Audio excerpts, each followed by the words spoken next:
Hello friends, welcome to स्तंभ classes. आप सभी का आपके प्यारे यूट्यूब चैनल स्तंभ क्लासेस पर स्वागत है। देखिए दोस्तों, आज की वीडियो में हम नगर पालिका एक्ट की तीसरी क्लास है वो करने वाले हैं। मुझे उम्मीद है कि आपने पहली और दूसरी क्लास को जरूर देखा होगा। तो आज हम धारा 21 को है वो पढ़ने वाले हैं। देखिए, हमने अध्याय 2 में 3 से लगा करके 20 धाराएं हैं वो पढ़ ली थी। आज हम 21 नंबर की धारा है वो यहाँ पर पढ़ने वाले हैं। तो देखिए, 21 नंबर की धारा है, उसमें लिखा गया है कि सदस्य होने के लिए अर्हित यानी कि योग्य व्यक्ति, अर्थात कौन व्यक्ति सदस्य बन सकता है।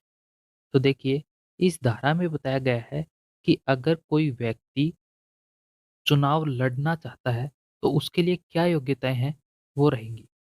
तो देखिए, उसके लिए पहली योग्यता है कि वह न्यूनतम 21 वर्ष की आयु का होना चाहिए। यहाँ पर देखिए दोस्तों, स्थानीय स्वशासन में भी आयु इतनी ही है, अर्थात वोट देने की आयु तो कितनी है, 18 है, लेकिन चुनाव लड़ने की जो आयु है वो 21 रखी गई है। देखिए, यहाँ पर बात करें उसकी दूसरी योग्यता की, तो वार्ड का निवासी होना चाहिए, यानी कि नगर पालिका के किसी न किसी वार्ड में उस व्यक्ति का जो नाम है वो सूची में होना चाहिए। तीसरी उसकी योग्यता है, अगर कोई आरक्षित सीट से चुनाव लड़ना चाहता है तो वह उस वर्ग का ही होना चाहिए। जैसे कि अगर महिला सीट पर चुनाव लड़ना है तो महिला ही चुनाव लड़ेगी। और देखिए, अगर ओबीसी, एससी, एसटी सीटों पर कौन लड़ेंगे, ओबीसी, एससी, एसटी जो वर्ग के लोग हैं वही इसमें चुनाव है वो लड़ेंगे। देखिए, चौथी योग्यता है वो है, परिवार के सदस्य में से कोई भी खुले में शौच है वो नहीं जाता हो। तो ये 4 योग्यताएँ हैं, अगर ये 4 योग्यताएँ होंगी, तो वह चुनाव है वो लड़ सकता है। अब यहाँ पर देखिए, धारा 21 है, इसी की एक धारा और है 21 क के नाम से। तो देखिए वो क्या कहती है, इसका नाम है कतिपय स्थानों पर निर्वाचन के लिए विशेष अर्हताएँ, यानी कि जो विशेष योग्यताएँ हैं, वो इसमें बताई गई हैं।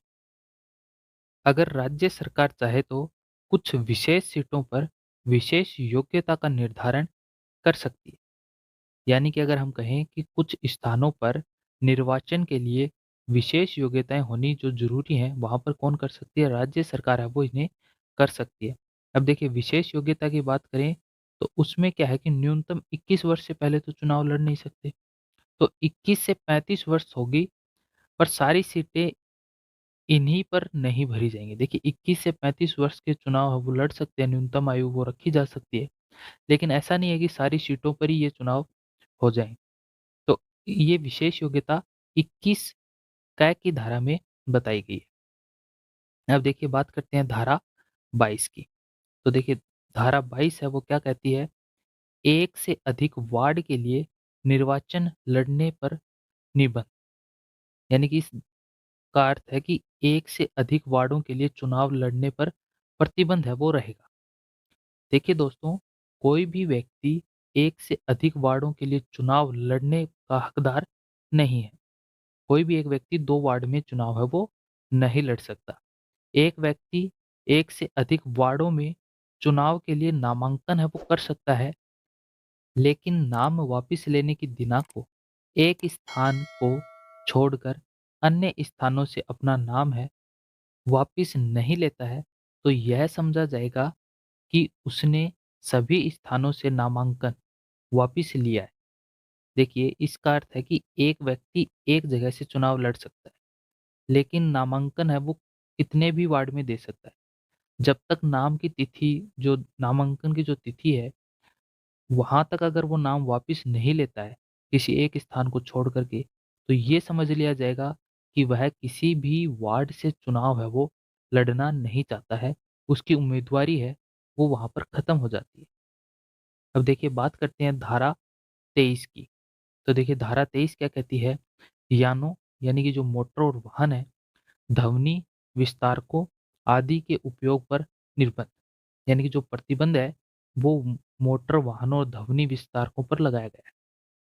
देखिए दोस्तों, अगर कोई व्यक्ति चुनाव लड़ रहा है तो जिस दिन राज्य सरकार द्वारा अधिसूचना जारी होती है उस दिन से चुनाव अंतिम रूप से जब तक संपन्न नहीं हो जाता है, तब तक के लिए यान, ध्वनि, विस्तार, पंपलेट आदि पर क्या रहेगा? प्रतिबंध रहेगा।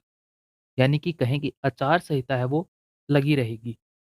और देखिए दोस्तों, अगर कोई व्यक्ति या व्यक्ति का एजेंट इसका उल्लंघन करता है, तो जुर्माना और चुनाव प्रतिबंध लगाया जा सकता है। तो देखिए, अगर जुर्माने की बात करें तो जुर्माना होगा 2,000 रुपये, और चुनाव प्रतिबंध की बात करें तो उस व्यक्ति को 6 वर्ष के लिए कारावास हो सकता है, या कहें कि चुनाव के लिए अयोग्य घोषित है वो किया जा सकता है। तो जुर्माना क्या होगा? 2,000 रुपये। चुनाव के प्रतिबंध की बात करें तो 6 वर्ष के लिए कारावास, या कहें कि चुनाव के लिए अयोग्य घोषित है वो किया जा सकता है, धारा 23 के अनुसार।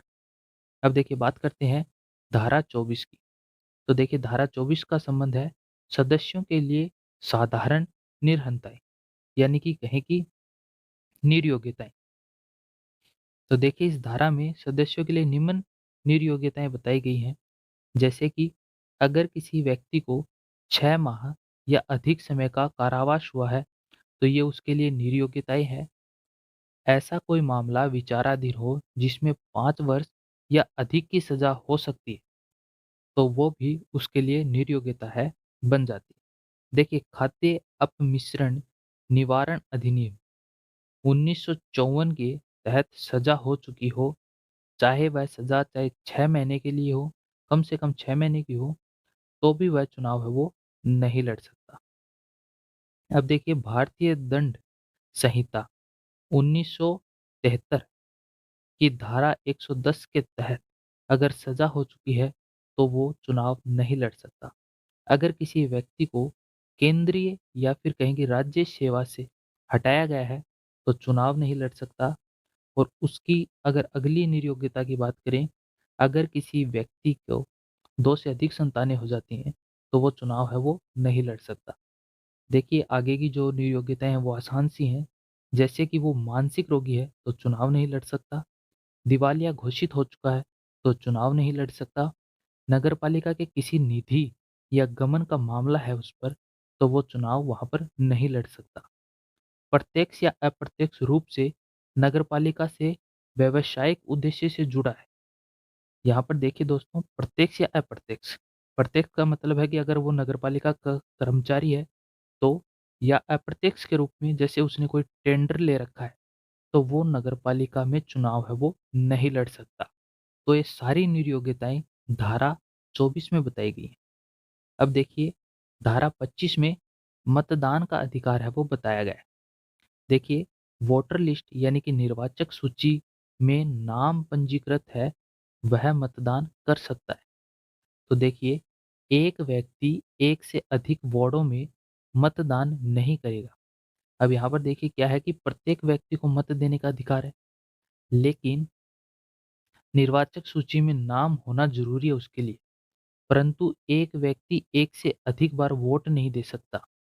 यानी कि एक व्यक्ति एक बार वोट देगा, और वोट देने का नियम है कि उसका नाम निर्वाचक सूची में होना चाहिए। तो ये धारा 25 कहती है।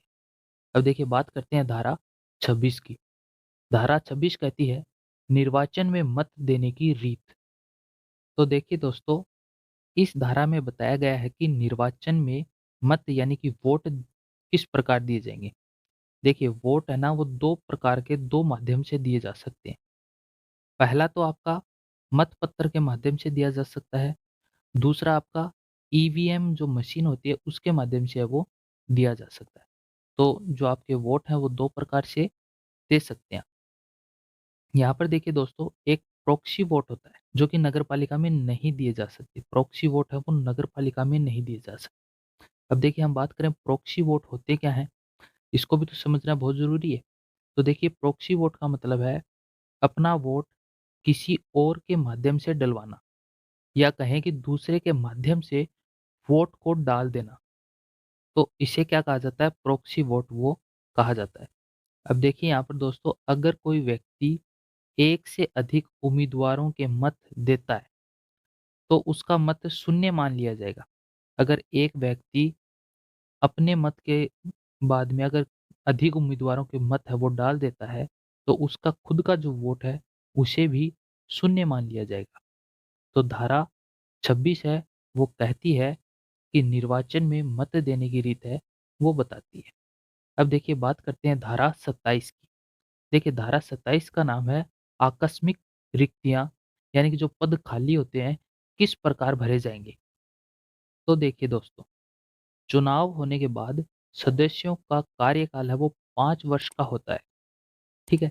लेकिन इस कार्यकाल के अंदर सदस्य की मृत्यु हो जाए या सदस्य त्यागपत्र दे दे या सदस्य पद से हटा दिया जाए, तो 5 वर्ष के कार्यकाल में पद को वापिस है वो भरा जाएगा।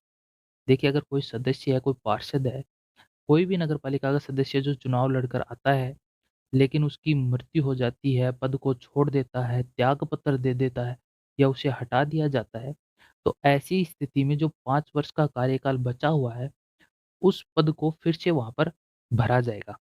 तो अगर हम एक उदाहरण के तौर पर इस बात को समझें कि 5 वर्ष के कार्यकाल के मध्य अगर किसी की मृत्यु, त्यागपत्र, पद से हटा दिया जाता है, तो शेष कार्यकाल के लिए जो पद है, उसे फिर से है वो भरा जाएगा। अब देखिए, जो आकस्मिक रिक्तियाँ हैं, उसे किस प्रकार से भरा जाएगा? तो देखिए उसके लिए कुछ नियम हैं, कुछ स्थितियाँ हैं वो यहाँ पर बन जाती हैं।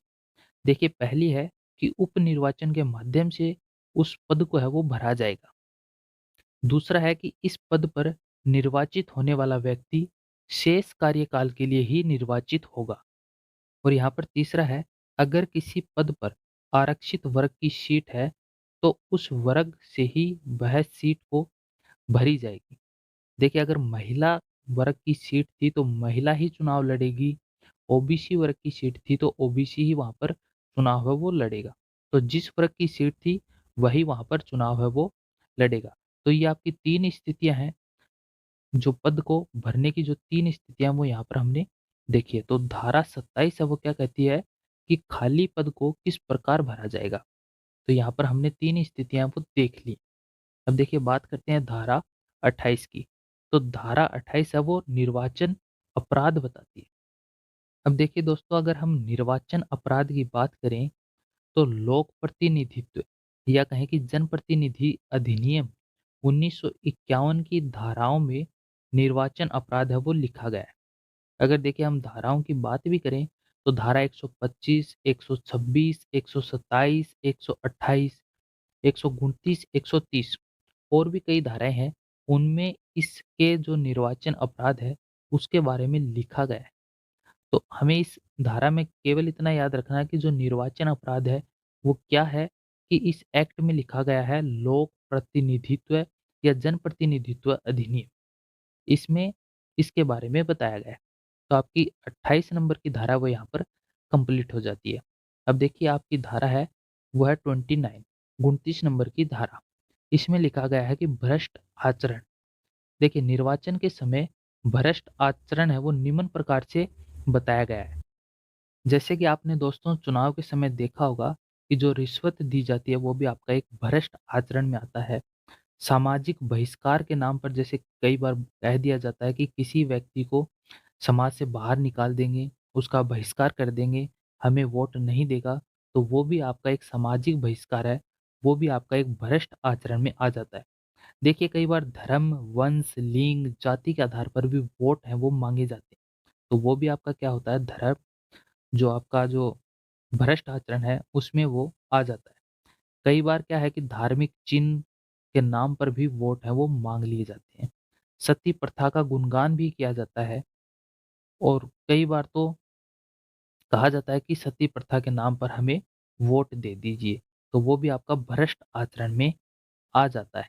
देखिए कुछ विशेष सुविधाएँ देना, निर्वाचक को अन्य सुविधाएँ भी दी जाती हैं, जैसे कि वोट के दिन वोटरों को वाहन के माध्यम से वोट पोल तक लेकर जाना ही भ्रष्ट आचरण में आ जाता है। देखिए अगर सरकारी कर्मचारी का दुरुपयोग करना हो, ठीक है, जैसे कि सरकारी कर्मचारियों का गलत इस्तेमाल कर कर वोट माँगना हो, राजपत्रित अधिकारी, सरकारी अधिकारी, पुलिस बल के अधिकारी या सशस्त्र बल के अधिकारियों के बल यानी कि अधिकारों का प्रयोग करके वोट माँगना हो, तो वो भी आपका भ्रष्ट आचरण में आ जाता है। देखिए, कोई देवी-देवता के नाम पर वोट माँगे जाते हैं कि अगर आप हमें वोट नहीं दोगे तो देवी-देवता के नाम पर आपको डरा दिया जाता है, आपके घर में अनर्थ हो जाएगा, ये बोल दिया जाता है, आप हमें वोट दीजिए, तो ये भी आपका भ्रष्ट आचरण में है वो आ जाता है। तो देखा आपने भ्रष्ट आचरण के जो नियम हैं, वो आपने इस एक्ट में है वो पढ़े हैं। देखिए अब हम बात करते हैं धारा 30 की। तो देखिए दोस्तों, धारा 30 का नाम है निर्वाचन संबंधित मामलों में सिविल न्यायालयों की अधिकारिता। देखिए यहाँ पर अगर निर्वाचन की प्रक्रिया या निर्वाचन सूची, वार्ड परिसीमन या निर्वाचन आदि के मामलों में सिविल न्यायालय की अधिकारिता नहीं होगी, इस धारा में ये बात कही गई है। इसका अर्थ ये है कि अगर सिविल न्यायालय में केस है वो या चैलेंज है, वो नहीं किया जा सकता। देखिए इस बात को हम एक उदाहरण के तौर पर समझ सकते हैं कि निर्वाचन के समय किसी भी वार्ड को किसी भी क्षेत्र से जोड़ने पर कोई भी सदस्य सिविल न्यायालय में केस नहीं कर सकता। ये नहीं कह सकता कि ये वार्ड पहले इस वार्ड का क्षेत्र है वो मेरे चुनाव क्षेत्र में आता था, अब इसे किसी और वार्ड में जोड़ दिया गया है तो वो इस बात को लेकर के केस है वो नहीं कर सकता। ये इस धारा में बताया गया है। देखिए दोस्तों, हम हैं वो ईओआरओ के सिलेबस को जो बी पार्ट है उसको तो हम यहाँ पर कर रहे हैं, जिसमें हम नगरपालिका एक्ट को यहाँ पर कर रहे हैं। देखिए नगरपालिका के साथ-साथ आपको जो ए पार्ट है ईओआरओ जो सिलेबस का, वहाँ पर भी आपको ज़ोर से पढ़ना है। तो देखिए वहाँ पर हम नए ज़िलों के जो 41 ज़िले राजस्थान में बन चुके हैं, उस पर हमने एक जियोग्राफी है वो यहाँ पर करा रहे हैं। तो जियोग्राफी की वीडियो भी आपको चैनल पर मिल जाएँगी, जिसे आप ज़रूर देखिएगा। आपको आने वाले एग्ज़ामों में इस वीडियो से क्वेश्चन वो देखने को मिलेंगे। साथ में ही आपको इन वीडियो को देखने के बाद में एग्ज़ाम में बहुत ज़्यादा सहायता है वो मिलने वाली है। तो आप इन वीडियो को भी जाकर के ज़रूर देखिएगा। तो देखिए अगर हम बात करें धारा 31 की, तो 31 की धारा का नाम है निर्वाचन याचिका। तो देखिए दोस्तों, धारा 31 में बताया गया है, अगर चुनाव में कोई भी भ्रष्ट आचरण होता है, तो धारा 31 के तहत जिला न्यायालय में याचिका लगाई जा सकती है। देखिए चुनाव के समय अगर कोई भी भ्रष्ट आचरण हुआ है, भ्रष्ट आचरण को हमने ऊपर पढ़ा था धारा में, अगर वो सारी बातें होती हैं, तो इसकी शिकायत है वो जिला न्यायालय में की जा सकती है। अब देखिए इसमें अगर हम शिकायत करेंगे तो इसकी समय अवधि है वो भी इसमें बताई गई है धारा 31 में कि इसकी समय अवधि है वो 30 दिन या 1 माह के अंदर-अंदर हमें इसकी याचिका है वो लगानी होगी। अब देखिए बात करते हैं धारा 32 की। जिला न्यायाधीश के आदेशों से अपीलें इस धारा का नाम है। तो देखिए इसका अर्थ है कि जिला न्यायालय के फैसले के विरुद्ध है वो अपील है वो ये इसमें बताई गई है। देखिए जिला न्यायालय के विरुद्ध अपील है वो की जा सकती है, वो होगी आपकी उच्च न्यायालय में यानी कि हाई कोर्ट में। देखिए इसकी जो समय अवधि है वो 30 दिन या 1 माह की रखी गई। यहाँ पर देखिए विशेष कारणों से अगर 30 दिन के बाद भी उच्च न्यायालय में हाई कोर्ट में अपील है वो की जा सकती है। ऐसा नहीं है कि 30 दिन निकल गए हैं और आप फिर अपील नहीं कर सकते। अगर आपके पास कोई विशेष कारण है, तो आप 30 दिन के बाद में भी हाई कोर्ट में इसकी अपील है वो कर सकते हैं। तो देखिए बात करते हैं धारा 33 की। तो देखिए धारा 33 है वो समस्त उम्मीदवारों का निर्वाचन अपात्र यानी कि रद्द होने की दशा यानी कि स्थिति में प्रक्रिया। देखिए दोस्तों, संपूर्ण नगरपालिका का चुनाव ही रद्द कर दिया जाए, अर्थात अगर किसी सदस्य का निर्वाचन रद्द कर दिया जाए तो नगरपालिका को क्या होगा, राज्य सरकार भंग कर देगी। अगर सभी सदस्यों का जो निर्वाचन है वो रद्द हो जाएगा तो नगरपालिका की जो नगरपालिका है उसे क्या किया जाएगा, राज्य सरकार द्वारा भंग कर दिया जाएगा। ये बताया गया है धारा 33 में।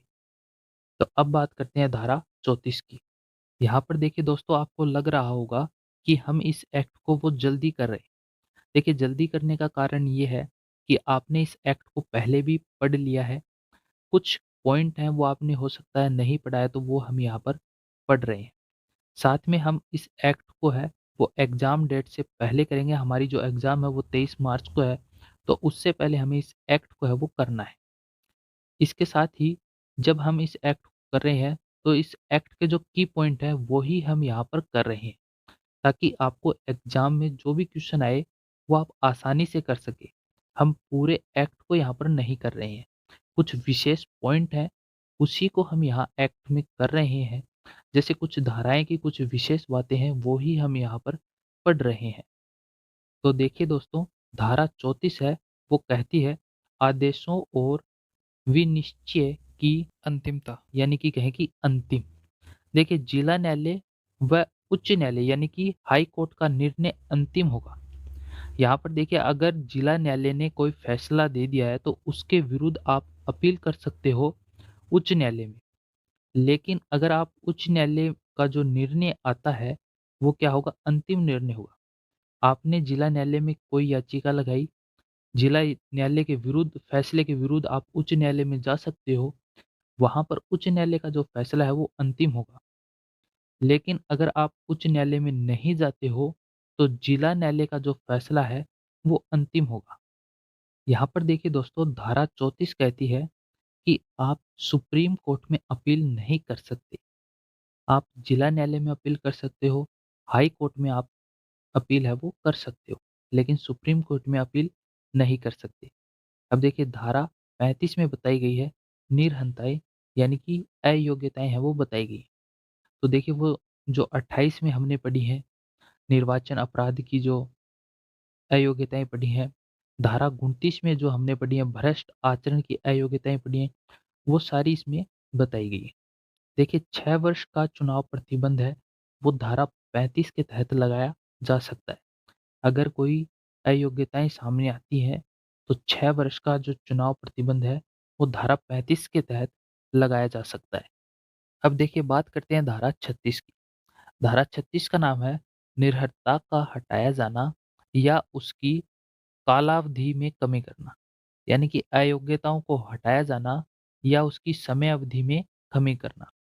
देखिए, राज्य सरकार लेखाबद्ध कारणों यानी कि विशेष कारणों के आधार पर अयोग्यताओं में कमी है वो कर सकती है। यानी कि राज्य सरकार अगर चाहे तो किसी व्यक्ति की सजा को कम कर सकती है। किस कारण से? विशेष कारणों के तहत वो सजा है वो कम कर सकती है। तो धारा 36 है वो बताती है कि अयोग्यताओं को हटाया जा सकता है या फिर कहें कि समयावधि में कमी है वो की जा सकती है। अब बात करते हैं धारा 37 की। देखिए, धारा 37 का नाम है पद की शपथ। अगर कोई व्यक्ति निर्वाचित होता है तो वो अपने पद की है वो शपथ लेगा। अगर शपथ नहीं लेता है तो ये धारा उसे क्या-क्या नुकसान पहुँचा सकती है, वो इस धारा में बताया गया है। तो देखिए दोस्तों, कितने समय तक शपथ है वो ली जा सकती है, तो 1 माह में उसे शपथ लेना अनिवार्य होगा। देखिए, वो शपथ किसके सामने लेगा? तो जिला कलेक्टर या उसके द्वारा प्राधिकृत व्यक्ति के सामने शपथ है वो ली जाएगी।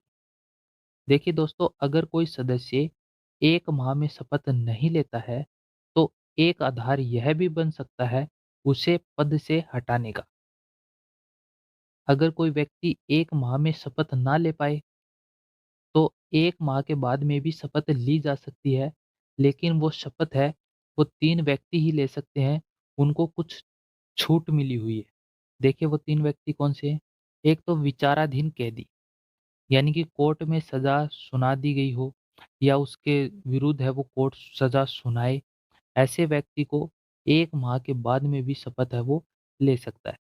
एक है निरुद्ध व्यक्ति, यानी कि अपराध करने से पूर्व या फिर कहें कि अपराध की कोई शंका हो और उसे कैदी बना दिया गया हो, तो ऐसा व्यक्ति भी 1 महीने के बाद में है वो शपथ है अपने पद की ले सकता है। या कहें कि राजनीतिक कैदी, वो भी 1 माह के बाद में शपथ है वो ले सकता है। अब देखिए दोस्तों, हमने निर्वाचन यानी कि चुनाव करवा दिए, शपथ दे दी, लेकिन अगर कोई व्यक्ति त्यागपत्र देना चाहे तो उसके लिए धारा 38 है वो बनाई गई है। देखिए, इस धारा में बताया गया है त्यागपत्र। इसमें सदस्य के त्यागपत्र के बारे में बताया गया है। तो यहाँ पर देखिए दोस्तों, सदस्य अपना त्यागपत्र है अध्यक्ष या कहें कि सभापति को देंगे। देखिए, कार्यपालक मजिस्ट्रेट के नोटिस के साथ है वो अपना त्यागपत्र देंगे। अगर देखिए उसने त्यागपत्र दे दिया है, तो समय अवधि भी बताई गई है कि त्यागपत्र स्वीकार करने की अवधि क्या होगी। देखिए जिस दिन नोटिस दिया जाए, उस दिन से 15 दिन की अवधि होगी, उसके बाद में उसका त्यागपत्र वो मंजूर हो जाएगा। या अध्यक्ष त्यागपत्र को स्वीकार कर ले। देखिए अगर या तो 15 दिन तक वो त्यागपत्र दे दे और कोई स्वीकार ना करे, तो भी उसको त्यागपत्र उसका स्वीकार कर लिया जाएगा, मान लिया जाएगा कि अब ये पद पर नहीं है। लेकिन अगर दूसरी स्थिति है कि वो अध्यक्ष को दे त्यागपत्र और अध्यक्ष 15 दिन से पहले ही कह दे कि भैया स्वीकार कर लिया हमने आपके त्यागपत्र को, तो जो भी पहले होगा वो त्यागपत्र है वो स्वीकार कर लिया जाएगा। तो धारा 38 में त्यागपत्र के बारे में बताया गया है। अब देखिए अगली धारा है वो हमारी है 39। देखिए इसमें बताया गया है कि सदस्यों का हटाया जाना। देखिए सदस्यों को 2 प्रकार से वो हटाया जा सकता है। हटाने के आधार क्या-क्या होंगे और एक जाँच की जाएगी। देखिए हटाने का आधार है वो क्या-क्या हो सकता है? तो देखिए हटाने के आधार हैं वो 4 बताए गए हैं इस एक्ट में। पहला है 3 माह तक अनुपस्थित हो सदन में, बैठक में नहीं आ रहा है कोई सदस्य 3 माह तक, लेकिन विचाराधीन निरुद्ध राजनीतिक कैदी का समय है वो इसमें नहीं गिना जाएगा।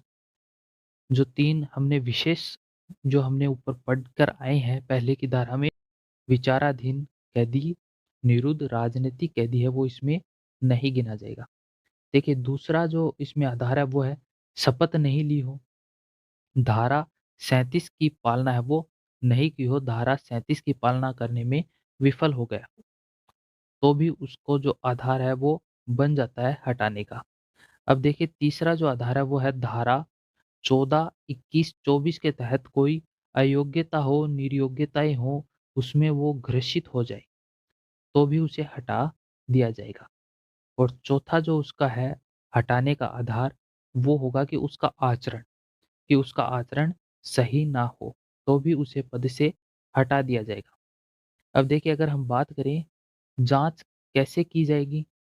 तो देखिए दोस्तों, जाँच है वो राज्य सरकार द्वारा राज्य सेवा स्तरीय अधिकारी से करवाई जाएगी। अब ये अधिकारी कौन होता है? आरएएस, यानी कि आरएएस से उसकी जाँच है वो करवाई जाएगी। देखिए दोस्तों, जब तक जाँच चली रही है, वह सदस्य पद पर बना रहेगा और अपने कार्य है वो करता रहेगा। जाँच के दौरान भी वह पद पर बना रहेगा और अपने कार्य है वो करता रहेगा। अब देखिए बात करते हैं हमारी नेक्स्ट धारा, धारा 40 की। तो देखिए धारा 40 का नाम है पदावधि की समाप्ति के पश्चात कथित अभिकथनों की जाँच। देखिए इसका अर्थ है कि कार्यकाल पूर्ण होने के बाद भी गमन अगर किया है तो उसकी जाँच है वो हो सकती है।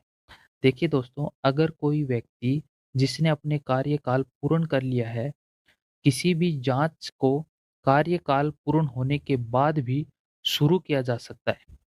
और देखिए धारा 40 ये भी कहती है कि अगर किसी सदस्य ने एक कार्यकाल पूर्ण कर लिया है, तो इस प्रकार की जाँच उसके दूसरे कार्यकाल में भी शुरू की जा सकती है।